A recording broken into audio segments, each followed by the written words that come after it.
बिस्मिल्लाहिर्रहमानिर्रहीम। अस्सलाम वालेकुम डियर स्टूडेंट। जी बेटा, आज हमारा जो टॉपिक है वो पोएम नंबर 10 है, द हॉलो मैन। आज हम हॉलो मैन जो पोएम है उसको पढ़ेंगे, जो कि टी.एस. एलियट की लिखी हुई पोएम है। तो इसने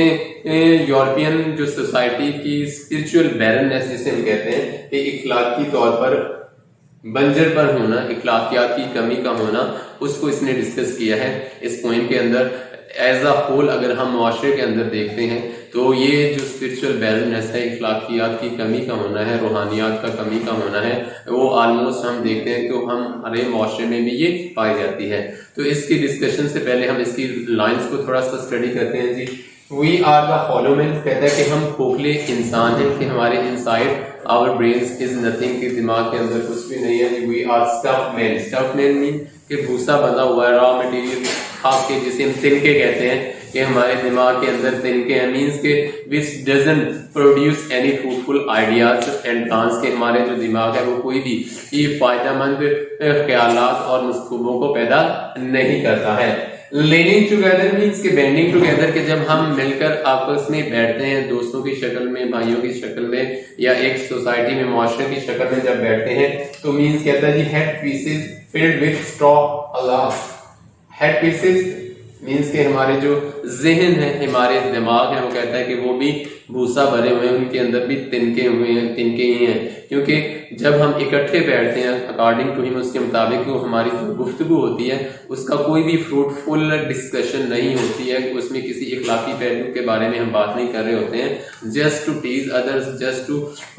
दूसरों को टीज करना, दूसरों के ऊपर क्या कहते हैं कि इल्जाम की बारिश करना, तो ये वाली बात हमारी जो होती है। और इस बात पे वो अलास मीन अफसोस करता है कि ये बहुत ही अफसोस की बात है कि मुआशरे में रहते हुए इंसान का जो काम है वो होता है एक मुआशरे की इस्लाह करना है, जो कि हमारे अंदर से खत्म होता जा रहा है। Our dry voices when we whisper together, whisper कहते हैं सरगोशी करना, मर्मर भी होता है इसके लिए, या स्पीक सॉफ्टली भी होता है। कि ड्राई वॉइसेस हमारी खोखली आवाजें जब हम बैठकर सरगोशी करते हैं, तो डेफिनेटली वो कहता है कि जब इंसान अपनी सोसाइटी में बैठता है, अपने दोस्तों में बैठता है, अपनी फैमिली में बैठता है और वो गपशप करता है, तो उनकी जो टॉपिक ऑफ डिस्कशन होता है वो कभी भी किसी मामले का फ्रूटफुल आंसर निकालना नहीं होता है, किसी की क्या कहते हैं स्पिरिचुअल वैल्यूज को बारे में डिस्कशन नहीं होता है कि हम किस तरह से इखलाकी कदरों को अपनाकर अपने मुआशरे और अपनी बेहतरी की बाइस बन सकते हैं, जबकि वो जस्ट फजूल गपशप पे मबनी होते हैं जिसका कोई मानी नहीं होता। कैसे मानी नहीं होता उसके बारे में पोएट वैसे आगे बात करता है। जी, आर क्वाइट एंड मीनिंगलेस, बिल्कुल बहुत ही फजूल सी और बेमानी होती है। मीनिंगलेस कहते हैं पर्पसलेस, कि जिसका कोई मकसद नहीं होता है, जस्ट वेस्ट ऑफ टाइम जिसे हम कहते हैं कि सिर्फ टाइम का ज़िया होता है। कैसे जी, and wind in dry grass और rats feet over broken glass, कहता है कि जैसे हवा चलती है सूखी घास पर और हवा के चलने से घास की सरसराहट की आवाज पैदा होती है, जैसे उन आवाज का कोई मकसद कोई मानी नहीं होता। इसके साथ साथ वो कहता है कि ड्राई सेलर मीन्स के तहत टाना या बेसमेंट भी हम इसे कहते हैं, कि वहां पर जो शीशे के टुकड़े पड़े हुए हैं उस पर से जो चूहे दौड़ते हैं और उनसे जो आवाज प्रोड्यूस होती है, जैसे वो आवाज बेमानी होती है, तो इसी तरह our discussions are as purposeless, बेमानी होती है, because they don't have any fruitful topic of discussion which can prove answer या reasonable answer for the suffering humanity, के जो दुख में फंसी हुई इंसानियत है उसकी फलाह बहबूद के लिए, या दूसरों के काम आने के लिए, या लोगों को इखलाकी बैरननेस से कहते हैं कि बंजरपन से निकालकर उसे इखलाकियात की तरफ ले जाने के लिए ऐसा कोई भी टॉपिक हमारा ज़ेरे बहस नहीं होता है कि हम लोगों को किस तरह से उनकी इन बुराइयों से निकालकर इखलाकी कदरों की तरफ ले जा सके। अगर हम अपनी डेली लाइफ में देखते हैं बेटा, तो हम अपने गिरेबान में झांककर खुद ही इस बात का अंदाजा लगा सकते हैं कि जब कभी हम बैठते हैं, चाहे अपने दोस्तों में बैठे, चाहे फैमिली मेंबर्स में बैठे या कहीं भी बैठे, तो हमारा जो टॉपिक ऑफ डिस्कशन अमूमन इतना यूजलेस होता है, फजूल होता है। जैसे उसने बात किया कि जैसे हवा के सरसराने से घास की आवाज पैदा होती है सरसराहट की, उसका कोई मानी नहीं होता। तो सेम इज द केस, वो कहता है कि दूसरों पे इल्जाम तराशियां करना, दूसरों की बैक बाइटिंग करना, ये कभी भी नहीं हमारा टॉपिक हुआ कि हम किस तरह से अपने दोस्तों को बुराइयों से निकालकर अच्छाइयों की तरफ ले जा सकते हैं। How to change their spiritual barrenness into their fruitful spirituality, कि किस तरह से हम रूहानी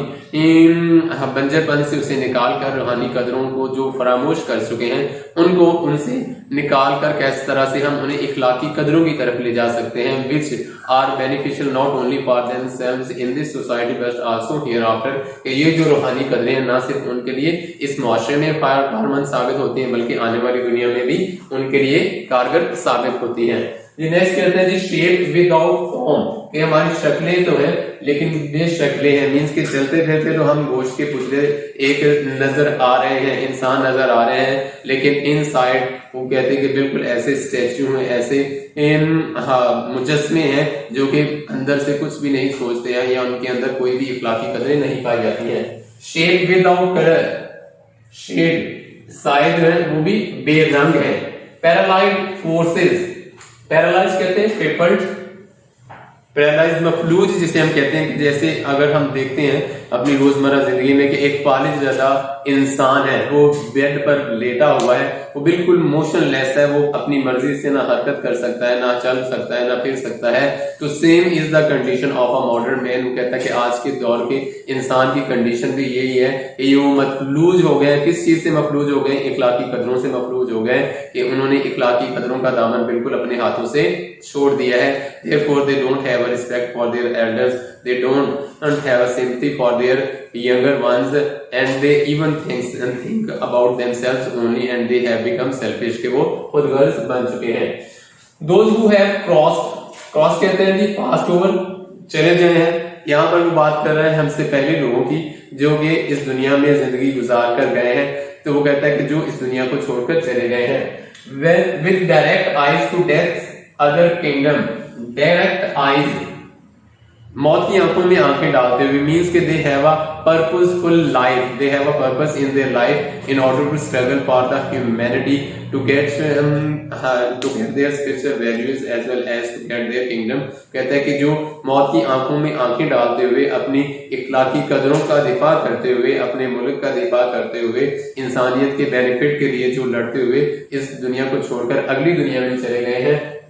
cross the deaths other kingdom, kingdom यहाँ पर रियासत मीन्स के इस दुनिया जिंदगी की दुनिया को छोड़कर अगली जो मौत की दुनिया है वहां पर चले गए हैं। रिमेंबर अस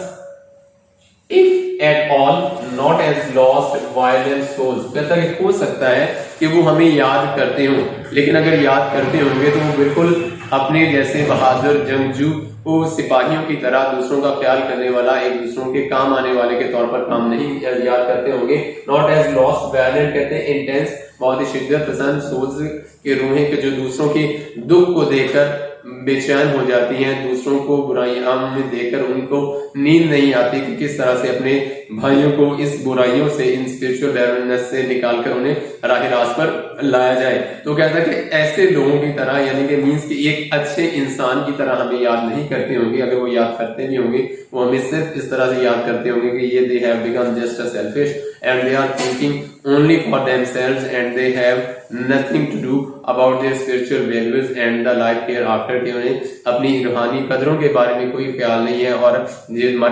मरने के बाद जब जिंदा होना है तो उसके बारे में इन्हें कोई ख्याल नहीं है। they think that they only live in this world and there is no life after words, के उन इस दुनिया में ही उनकी जिंदगी है और इसके बाद कोई जिंदगी नहीं है। as the hollow men, the stuffed men, कि वो हमें याद करते होंगे एक खोखले इंसान की तरह और ऐसे इंसान जिसके अंदर भूसा भरा हुआ है। तो आज मुआशरे के अगर हम अंदर देखते हैं तो हर तरफ अफरा तफरी है, हर तरफ खींचातानी है, हर कोई everybody has become selfish not selfless. And क्या कहते हैं कि ये जो खींचातानी है, ये जो इंतशार है, ये जो गहमा गहमी है, हर कोई परेशान है, वो सिर्फ खुदगर्जी की वजह से। जब हम खुद गर्ज नहीं होंगे बल्कि सेल्फलेस हो जाएंगे, दूसरों का ख्याल करने वाले होंगे, ये कि जब हम दूसरों को किसी मुआशरती बुराइयों में देखेंगे और खुद बेचैन होंगे तो तब then we will try our level best to save our human beings, our friends and our brothers from this क्या कहते हैं spiritual barrenness and make them able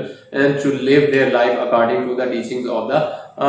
Holy Quran, and that will help them in this world and the hereafter. तो तब हम इस काबिल होंगे कि हम उनकी गाइडेंस कर सकें, तो वो अपनी दुनिया में भी अपनी जिंदगी अपने कुरान पाक और नबी करीम सल्लल्लाहु अलैहि वसल्लम की तालीमात के मुताबिक गुजार सकें और इस दुनिया में और आने वाली दुनिया में कामयाबी हासिल कर सकें। तो आज का लेवल हमारा यही तक था, जो डिस्कशन ऑफ पोइम था। तो नेक्स्ट लेक्चर में हम नेक्स्ट टॉपिक के साथ फिर हाजिर होंगे, तब तक के लिए अल्लाह हाफिज।